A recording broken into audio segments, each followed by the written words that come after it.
The sound of heels and hurried voices filled the marbled hallway of Westbridge University's East Lecture Hall.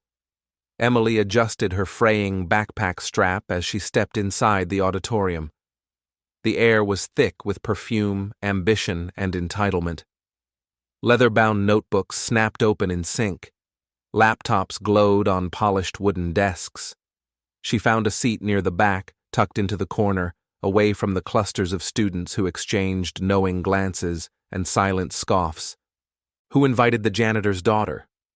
A girl in a beige trench coat whispered to her friend, not so quietly. Emily heard it. She always did. She kept her eyes on her notebook. The friend smirked. Maybe she's cleaning after the session. Emily's heart pounded, but she didn't flinch.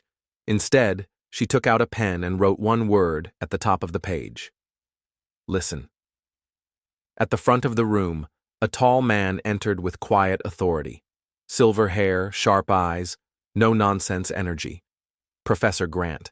Let's begin, he said, his voice calm but commanding. This forum is for those who dared to submit ideas to the Honors Research Fellowship. Today, you'll each have 5 minutes to pitch your proposal. No slides, just you, your mind, and your words. He scanned the room. 3 students will be selected for direct mentorship. The bar is high. I hope you came prepared. Emily could feel the tension rising like steam from the floor. She looked around. Everyone looked sharper, louder, richer. She shrunk a little more in her seat. The first name was called, then another, then another. One by one, students paraded to the front and delivered their ideas. Advanced AI, medical data innovation, climate modeling. Impressive, clinical. Then, Emily Clark. The room paused. Emily Clark? Professor Grant repeated. A beat passed. Whispers stirred like wind through leaves. Emily stood slowly. I'm here, she said, her voice steady despite the tremble in her hands. As she walked down the aisle, a boy with slicked-back hair leaned to the girl next to him. Maybe she's pitching the sociology of mops. A few laughed. Too loud, too cruel. Emily stopped at the front. No laptop, no slides, just a notebook and her voice. My name is Emily Clark, she began, meeting their eyes one by one, and I'd like to talk about what you don't see. The room quieted. I want to study the people who make this campus run, the ones who clean the bathrooms, fix the lights, mop the floors at 4 a.m. I want to understand how their invisible presence affects student life, and why no one ever asks what they see, what they feel, what they know. Her words hung in the air like static. My father has been a janitor here for nearly 2 decades, she continued. He knows every hallway, every crack in this building. He's helped more lost students find their way than most professors I know. The murmurs stopped. He doesn't hold a doctorate. He doesn't wear a tie. But if this campus had a soul, he'd be one of its quiet guardians. Silence. Even the girl in the trench coat had stopped whispering. Emily's voice lowered. I want to give voice to the people you pass by, the ones who aren't invited into rooms like this. She closed her notebook. Thank you. No applause. Not yet. Professor Grant leaned forward slightly, elbows on the desk, his expression unreadable. Thank you, Miss Clark, he said slowly. Please stay after the session. I'd like a word. As Emily returned to her seat, heads turned, but no one laughed. The air had changed, and for the first time in that room, they listened. The door clicked shut as the last student left the room. Emily lingered by the far corner, fingers still clutching the edge of her notebook. Professor Grant hadn't spoken another word since asking her to stay. He now sat at the front, scribbling something in his leather-bound planner. She wasn't sure whether to step forward or bolt. Finally, he looked up. Miss Clark, he said, voice steady. Not cold, but not warm either. Have a seat. Emily approached, sitting 2 rows down from him, hugging her bag to her chest like a shield. I'm not here to lecture you, he added, sensing her unease. "You're not in trouble." She exhaled quietly. "Okay." He folded his hands on the desk. "That presentation. Was it off the cuff, or had you rehearsed it?" Emily blinked. I wrote it last night. I didn't have time for slides, so I just spoke from the page." Grant nodded slowly. It didn't need slides. Emily looked up, unsure if that was praise or just an observation. "You surprised them," he continued. "Not because your idea was weak, it wasn't, but because no one expected substance from someone like you." She swallowed hard. "I'm not saying that to offend you," he added quickly. "I'm saying it because it's true. They made up their minds before you even opened your mouth." "I know," Emily said quietly. "They always do." Grant leaned back, watching her with sharper interest now. "Where did you learn to speak like that?" "My dad talks a lot while he works," she said, almost smiling. "Sometimes I just listen and think. About people, about things others don't notice." "You notice what most overlook," Grant replied. "That's rare." A beat passed. "Do you want this?" he asked. Emily blinked. "This?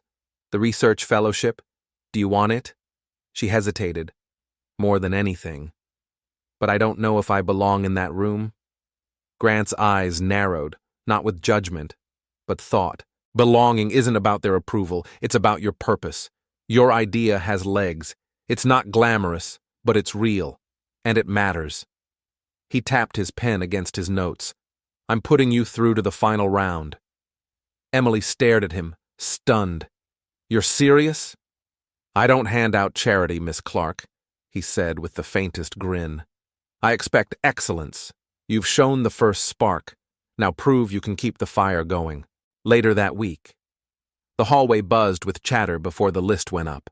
A single sheet taped to the glass board outside the honors office. Emily stood back, letting the crowd gather first. She made it? Someone hissed nearby. No way. Did she guilt-trip her way in? Emily stepped forward slowly. Her name was third from the top, Emily Clark, accepted. She stared at it for a full 5 seconds before someone bumped into her shoulder. "Oh, sorry," the girl in the trench coat muttered, without a hint of sincerity. Then she added, louder than necessary, "Guess social status isn't required anymore." Emily turned, not with anger, but something steadier. "You're right," she said. "It's not." That afternoon, in the research lounge, Emily sat alone at a round table, papers spread out. 2 students walked in and stopped when they saw her. "Is this table reserved?" one of them asked, eyeing her warily. "No," she replied, not looking up. They sat, but the tension was obvious. After a minute, one of them leaned closer. "So, you're the one who gave that speech?" Emily glanced up. "I am." He hesitated. "You write like a grad student." "I read a lot of janitor logs," she said, half joking. He blinked. "Seriously?" She nodded. "Every night. They're full of insight, things no one else sees." The boy didn't answer right away. Then he said, "Well, it made me think. I mean, I never realized—" "Most people don't," she replied gently. "That's why I'm doing this." But not everyone was impressed. That evening, as she passed through the library, a voice behind her cut through the quiet. "Hey, Emily." She turned. It was Dean, the guy with slicked back hair. He leaned against a pillar, arms crossed. "Nice speech. Really pulled the heartstrings." Emily didn't respond. He stepped forward. "Don't get too comfortable. These fellowships aren't won with stories. They're won with results." She held his gaze. "Then I'll give you results." Dean smirked. "We'll see." As he walked away, Emily didn't flinch. Her heart was thudding, sure, but her feet were grounded, and for the first time she didn't feel like she was standing alone. "Would you like me to move on to part 3, the backlash? Or would you like the Vietnamese translation of part 2 first?" By Monday morning, The news had spread like wildfire. Emily Clark, the janitor's daughter, had made it into the top 3 of the Honors Research Fellowship. The official email was barely an hour old when the whispers started. She must have pulled the sympathy card. No slides, no data, and she still got picked. I heard Grant just felt sorry for her. That's all it was. Emily sat in the campus cafe, laptop open, pretending to read. The voices around her weren't quiet anymore. They didn't need to be. Her presence had shifted from invisible to interesting, and not in a good way. At the table beside her, a guy muttered to his friend, "Imagine working your whole life for this and getting beat by a sob story." Emily shut her laptop with more force than necessary. "You okay?" It was Jason, one of the few who'd bothered to learn her name before the fellowship. "Yeah," she replied flatly. "I'm fine. You don't look fine." She leaned back in her chair. "I expected them to doubt me. I didn't think they'd be this loud about it." Jason hesitated. "They're scared, Emily. You didn't play their game. You just walked in and made them look hollow." She half smiled. "I didn't mean to do that. Exactly.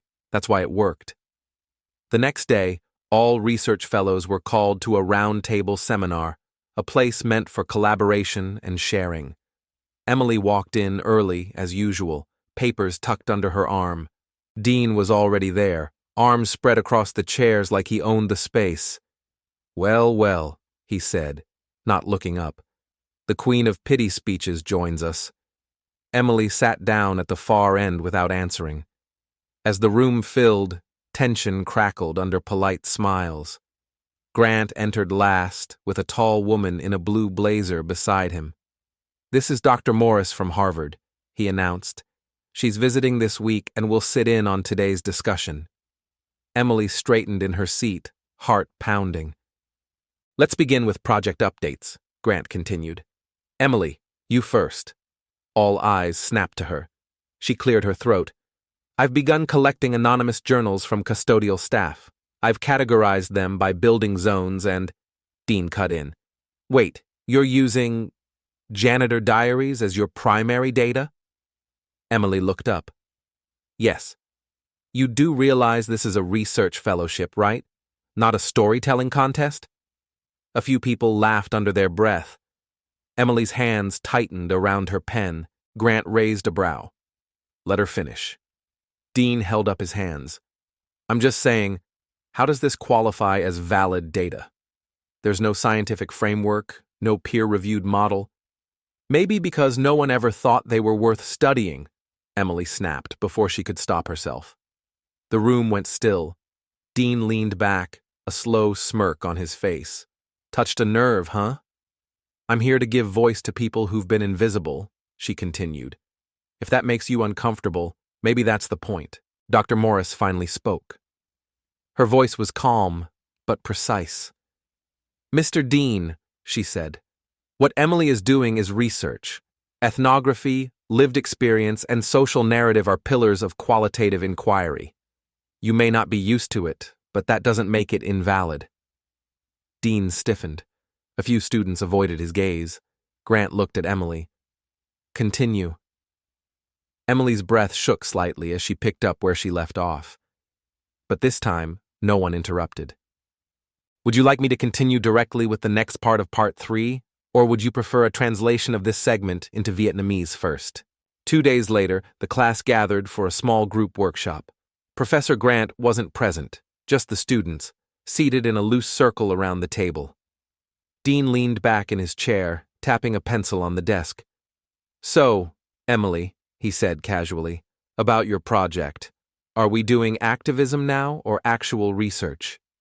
Heads turned, some smirked, a few looked uncomfortable. Emily kept her eyes on her notebook. "It's qualitative fieldwork. That's a valid method." Dean chuckled. "Yeah, I'm just saying, seems like storytelling, not data. I'm documenting lived experiences," she replied, voice steady. "That's part of sociology. But are they measurable?" he pushed. "Or just emotional monologues about mops and buckets?" The laughter came sharp, short. Emily looked up, her expression calm but direct. Maybe if you listened instead of mocked, you'd learn something real. The room fell silent.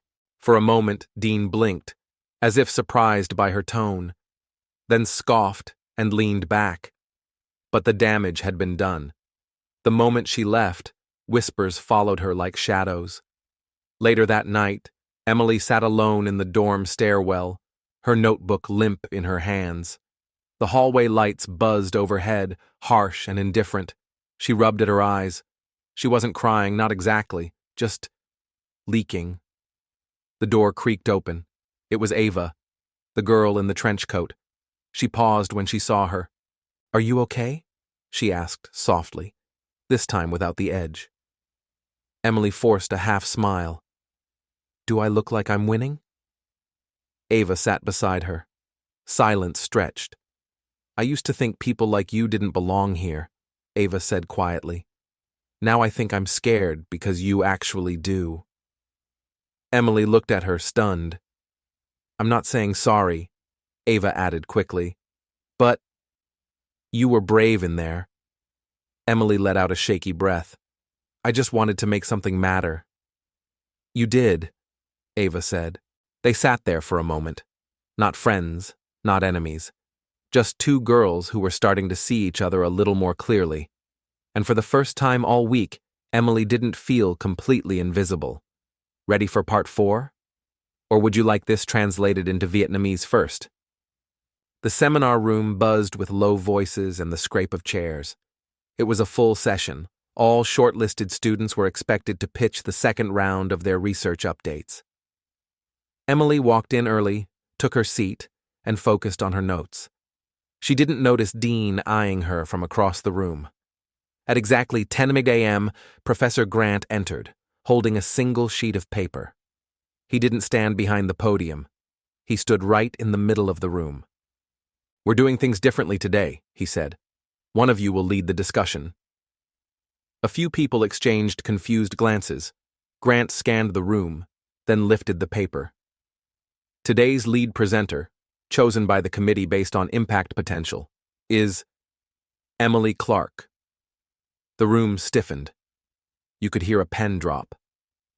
Emily froze. Her throat went dry. Dean muttered something under his breath. The girl in the trench coat shook her head, half laughing. Emily stood slowly. "Sir, I didn't know I'd be—" "I know," Grant interrupted gently. "But you're ready. The floor is yours." She felt dozens of eyes pierce through her palms sweat. But then, somewhere inside, that still voice returned. "You earned this. Say something that matters." She stepped to the front, notebook in hand. "I wasn't planning to speak today," she began, voice calm but low. "So, I'll tell you a story instead. A true one." The room stayed quiet. Too quiet. She could feel resistance thick in the air. There's a stairwell in North Hall. Not much traffic, always cold. Most students don't even know it's there, but my dad knows it. He's cleaned it for years. She paused, scanning the crowd. One night, he found a girl sitting there. She was crying, alone. Said she hated herself, that she didn't want to wake up anymore. A few students shifted uncomfortably in their seats. My dad didn't lecture her. He didn't call security. He just sat with her. Every night for the next 2 weeks, he made sure to check that stairwell, not because it was his job, but because that girl felt safer knowing someone would be there. She took a breath. That girl's name was Nora. A sharp inhale. Emily didn't need to look. She knew where it came from. She turned slightly. "Nora, you don't have to say anything, but I wanted you to know. He remembers you." Nora's face was pale, eyes wide. Her voice cracked. "He saved my life." The room stopped breathing. Emily looked around. "This is why I'm doing this. These people we don't see, they're not invisible. We just choose not to look." A heavy silence fell. Even Dean's smug expression faltered. "Real change," she continued, "doesn't come from perfect resumes. It comes from truth, from empathy, from listening to the people we ignore. Professor Grant stood, not to interrupt, but slowly, respectfully. "Thank you, Miss Clark." But someone clapped first, one of the newer students in the back, then another, then half the room. It wasn't loud, but it was real. "Would you like me to continue with the next two ideas of Part 4 now, or would you prefer a Vietnamese translation of this portion first?" The lecture hall was packed, not just students, but faculty, researchers, even the dean. The air buzzed with curiosity. The week had been tense. Rumors, whispers, subtle exclusion.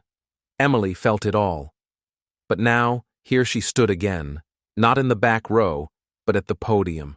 Professor Grant had asked her to open the panel. No slides, just her voice, again. She took a breath. Her palms were sweating.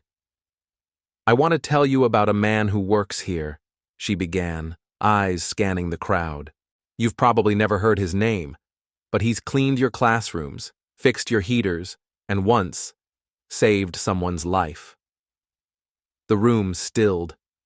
2 years ago, a freshman nearly dropped out, depressed, isolated, drowning. No one noticed, no one, except this man, who found him crying in the stairwell one night. He sat with him, every night, for 2 weeks. A murmur rose. Emily paused, then looked straight ahead. "That man is my father." Silence. Then, from the back, a hand slowly raised. A young man stood, visibly shaken. I was that student," he said, voice trembling. "What she's saying. It's true." Gasps swept the room. Several turned toward him, stunned. "I'm still here because of him," he added. "Because someone listened." Emily's eyes welled, but she stayed steady. "This research isn't charity, it's accountability. We owe it to the people who hold this place together, quietly." She stepped back from the mic. The applause didn't come all at once. It erupted, and for the first time, no one was laughing. Later that night, Emily stood at the far end of campus, outside the maintenance shed. The light above flickered. Her father, in his blue uniform, was tightening a bolt on the old stairwell handrail. "You're not done for the day?" she asked softly. He looked up, surprised, then smiled. "Still a few things squeaking around here." Emily walked closer. "I talked about you today." "Oh?"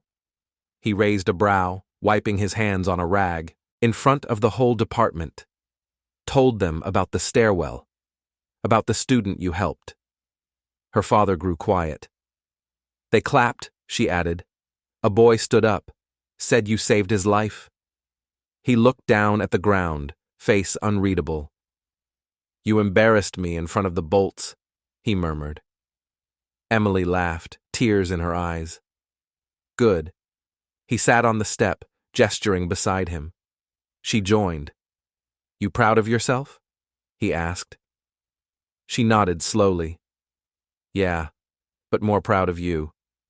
He reached into his pocket and handed her a folded note. "Found this in the locker room. Thought you might like it." Emily opened it. It was a thank you letter, from the student. As she read, the campus lights flickered above them. The buildings were still. But something had shifted. Something real and lasting. Let me know if you'd like to continue with Part 5 or get the Vietnamese translation of this section. The campus quad buzzed as students filtered into the main gallery hall. It was the last Friday of the semester. Most expected a showcase of flashy data presentations or glossy printouts of lab work. What they saw instead stopped them cold. Photos lined the white walls. A mop leaning against a classroom wall at 3 a.m., a hand holding a worn key ring, a smile behind a fogged window in the break room. Beside each image was a quote, "I stay late because some students cry better after everyone's gone. I know which professor skips their office hours because I clean around their locked door every Tuesday." The exhibit was titled "The Invisible Hands," and at the center of it all stood Emily. Her father, in his janitor's uniform, stood quietly in the back. He didn't smile. He didn't need to. His eyes said everything. Professor Grant stepped beside Emily and nodded. "You turned a research project into a mirror," he said. "Now they can't look away." Emily glanced around the room, watching classmates, some who once laughed, read the words with furrowed brows and hesitant steps. A familiar voice broke the moment. "You planned all this from the beginning, didn't you?" Dean stood at the edge of the display, arms folded, gaze sharp. Emily didn't flinch. "No, I didn't plan to be mocked or dismissed or ignored. But I planned to finish what I started." His eyes narrowed. "You used emotion to win. That's manipulation, not scholarship." Professor Grant turned, his tone cool but lethal. "And yet it did something your research never could. Make people think." Dean's lips tightened. He turned and walked away without another word. Later that evening, as the gallery emptied out, Emily walked back inside alone, collecting leftover brochures and loose printouts. "Hey," a soft voice called from the doorway. She turned. It was Rachel, the girl in the trench coat from that first day. "I owe you something," Rachel said, stepping forward. Emily raised an eyebrow. "You don't." "No, I do," Rachel said more firmly. "That day, I said things I thought were harmless. But they weren't. They were small and stupid and cruel, and I'm sorry." Emily didn't speak right away. Then, "Why now?" Rachel looked down. "Because I saw your dad today. I passed him in the hallway, and for the first time, I saw him, not just his uniform." Emily nodded slowly. "He's always been there." "I just didn't know how much people like him hold us all together," Rachel said. "They hold everything," Emily whispered, "and no one ever sees it until something breaks." There was silence. Then Rachel offered a small smile. "If you ever do a part 2, I'd like to help." Emily blinked, surprised, but not speechless. "Then start by listening." The hallway lights flickered overhead as Emily stepped out of the gallery. Her backpack slung lazily over one shoulder, her fingers still clutching a folded flyer from the exhibit. She turned the corner, and there he was. Her father stood by the vending machine, coffee cup in hand, staring at nothing in particular. "Hey," Emily said softly. He looked up, eyes warm. "You pulled it off." "I think I did." He gave a small nod, then looked down at the coffee in his hand. "They asked me today if I'd be willing to speak at orientation next semester." Emily blinked. "You're kidding." "Nope." He chuckled under his breath. "Said I'd be the first janitor in school history to open a freshman program." Emily smiled. "They finally saw you." "They saw you first," he replied, "and through you, they saw me." She swallowed the lump in her throat. "Dad, you were never invisible to me." "I know," he said, "but for a long time, I thought that had to be enough." There was silence, comforting, heavy, beautiful. Then he looked at her, brows raised. "So, what's next?" She pulled out an envelope from her bag, a crimson seal pressed against cream paper. "Harvard's Social Impact Conference. Professor Grant's taking me as his research partner." Her father's mouth parted slightly. "Emily." She handed him the letter. "I want you to read it first. You earned it." He didn't move for a second. Then he took the envelope in both hands like it was glass. 3 weeks later, Emily stood at the edge of an auditorium in Boston. Her hair was up, her speech cards tucked inside a worn notebook. "Are you ready?" Professor Grant asked beside her. She nodded. "Ready as I'll ever be." They stepped up to the podium. The room fell quiet. But this time, there were no whispers, no smirks, no doubts. Emily Clark adjusted the mic. "My name is Emily Clark," she began, voice clear and calm. "And I come from a place most of you forget exists. The people behind your locked doors, behind your clean desks, behind your safe spaces." She paused. "But I'm not here to ask you to look down. I'm asking you to look around. A slow ripple moved through the audience. Not applause yet, but stillness. The kind that meant they were really listening. As she continued, Grant leaned back with the faintest smile. And far in the back row, a man in a janitor's uniform, sitting a little straighter than everyone else, mouthed 2 words to himself. That's my girl.